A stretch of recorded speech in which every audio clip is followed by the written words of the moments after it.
If you've tried to lose belly fat in the past and despite going to the gym, doing your abs exercises and staying active, you just cannot get rid of that stubborn body fat that's stopping you from seeing your abs, then I feel your pain because I've been there myself.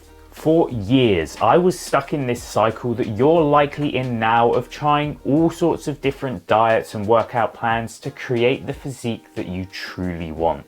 I was meal prepping, eating protein and veg, calorie cycling, but nothing ever worked for me. I was stuck hating the way that I looked, not feeling confident with taking my shirt off and wearing clothes that hid my physique. The good news is there is an easy way to see a change that I implemented myself, and I've had numerous clients also apply to see massive changes to their physique and finally get rid of that stubborn fat around their belly.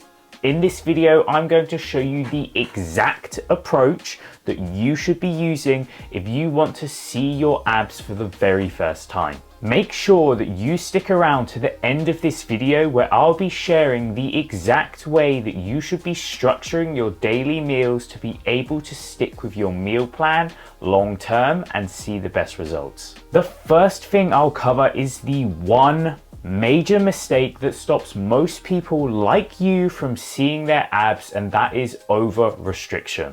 So many guys and girls I talk to get to this point where you've probably been at, where you decide you want to improve your physique, you want to get rid of that belly fat you've had for a number of years, and you go all in.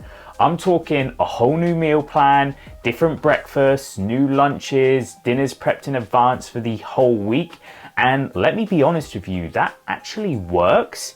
If you stick with it long enough and your calories are in check, then you are going to lose fat. But the problem is most guys don't want to eat like that, certainly not long term.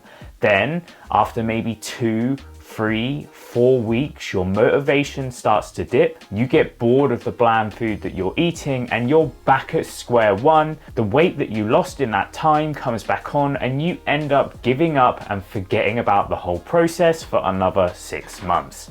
And that is the very cycle I'm going to teach you how to break. The main thing you need to understand about fat loss is that you need to be in a calorie deficit. It doesn't matter how healthy the foods are that you eat. It doesn't matter how much you weigh now and if you've already lost weight in the past. If there is fat to lose, you need to be in a deficit, period. Now, this next part is really important and is where people go wrong. In 2020, Jordan Syatt shared a video where he lost 7 pounds in a month and ate 1 Big Mac every single day, which doesn't make sense, right?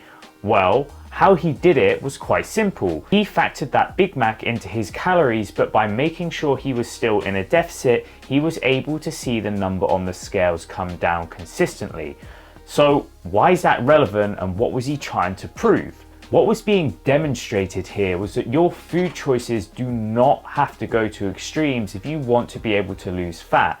Whilst every time you've tried dieting in the past, you've cut out every little thing that you enjoy, what this shows is that approach is absolutely not necessary to see progress towards your goal of getting rid of your stubborn belly fat. So instead of following your mistakes of the past, I want you to apply these 3 diet principles starting from today to get your physique to the next level. Principle number 1 is to adapt before you change. What I mean by that is look at your current meals and see where you can make positive adaptations before you get rid of them altogether.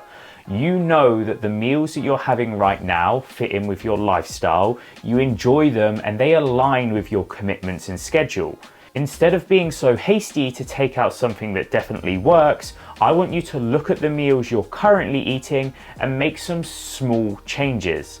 The first and most obvious change will be to look at your portion sizes. As we ascertained from the Big Mac example, calories are king when it comes to fat loss, and if you're eating too much, you're not going to see changes. The second change is going to be to ensure that all of your meals have at least 30 to 40 grams of protein. This will help significantly from a growth and recovery perspective from your work in the gym, but it's also going to help with keeping you feel full for longer. And on the topic of being full, that brings me to the third and final amendment, which is to fill out all of your meals with as much veg as possible. Most veg is typically very low in calories, meaning you can bring up the volume of your food and eat considerably more without having a big hit on your calorie intake. Principle number 2 is to create your weekly menu. You need to be in a position where you have clarity about what meals you're going to eat and when.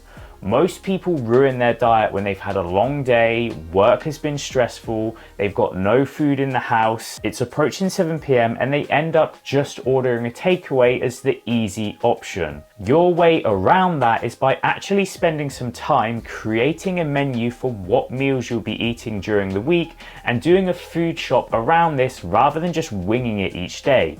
It'll be so much easier for you if you know that hypothetically you have spag bowl on Mondays, burritos on Tuesdays, homemade curry on Wednesdays, and so on, and that you've got all of the ingredients at home already to actually be able to stay on track with your diet. If you leave things to chance, and I promise you it will end up going wrong. You may need to spend a bit of time researching some other recipes on top of the meals that you're eating now that are going to work, but that time that you invest at the beginning will 100% be worthwhile. If you do really struggle for inspiration for recipes, I've added a link in the description that will give you access to 30, yes, 30 different recipe books with high protein, gluten-free and vegan recipes that you can easily scan into MyFitnessPal, so you will never be short of new ideas and you can get access to that right now. Principle number 3 is tracking for success. It is so easy to underestimate the number of calories you're consuming even when you do have the best of intentions, and you need to be certain that each day you're being accurate with your calorie consumption if you want to get rid of that stubborn belly fat.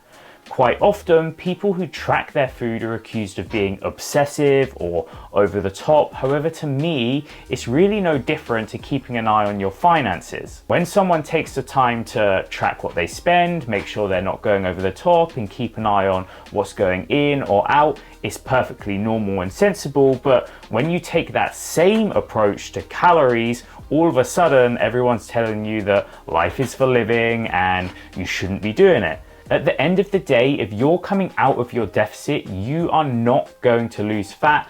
And I don't see tracking calories as a means to catch you out or make you feel bad, but rather to help you create awareness around how your consumption choices are impacting you, both from a calorie and a macronutrient perspective. If you can see that certain things that you are eating are using up a whole load of calories but not leaving you feeling full, you're putting yourself in a position to learn how your choices are impacting your goals and to be able to make better decisions moving forward. As I promised at the start of this video, I want to show you how I would recommend you structure your meals to give you the best chance of long-term success. A common mistake I see is that guys end up leaving big gaps between their meals, and when you're already in a deficit, all this will lead to is energy levels crashing, feeling hungry, getting headaches, and maybe even a little hangry. The problem is those are the exact scenarios where you're then very likely to end up making decisions that are not aligned with your goals, such as snacking on sweet treats that are around the house or office.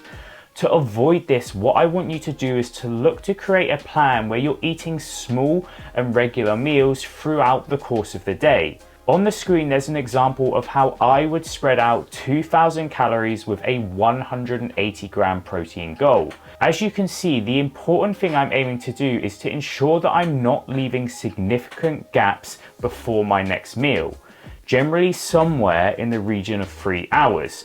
For me, even when my calories are pretty low, if I know that I've got something else to eat in a few hours, then that's long enough to keep me ticking over, but anything more than this can really become quite challenging. One of the most important meals here that I want you to ensure that you always have is the mid-afternoon snack at that point between 2 to 4 p.m. that is the time where most people are going to start feeling a bit hungry or their energy levels are dropping. And if you've got 200 to 400 calories specifically allocated for this time frame, then it's going to make your long-term compliance so much easier. Now, if you're watching this and you work shifts or have a different schedule, that's fine. And I want you to use this example and see how you can match it as closely as possible to your own typical day. The reality is, no matter what job or schedule you normally follow, there are going to be times when sticking to a regimented plan becomes difficult. So rather than aiming for a level of perfection that's not realistic, aim to do your best to get as close as possible to this structure. Drop a comment below and let me know what changes you'll be making to your diet after watching this, and I'll look forward to seeing you in the next video.